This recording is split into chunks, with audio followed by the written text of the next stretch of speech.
কেমন মানুষের সাথে সংসার করতে আসলাম। ভাইয়ার একটা মেয়ের সাথে রিলেশন ছিল।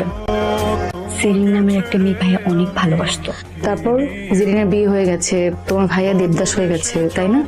না, মেয়েটা ভাইয়ার সাথে চিট করেছে। প্রথমে দুই পরিবারে কেউ রাজি ছিল না, কিন্তু যখনই ভাইয়া রাজি করিয়েছে জানতে পারলো মেয়েটা ডাবল টাইমিং করছে। এরপর ভাইয়া অনেক চুপচাপ হয়ে গেছে, একা একা থাকে, আমাদের সাথে মিশে না, শুধু অফিস আর বাসা।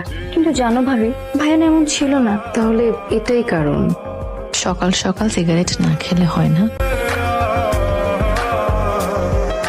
চাঁদের আলো দিয়ে দিয়া কোথায় বাবা? কানি দেখব পেও না কোলা চা খুব কাছে রাখবো।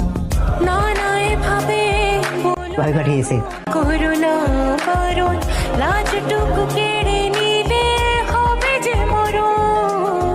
সইতে পারবো না।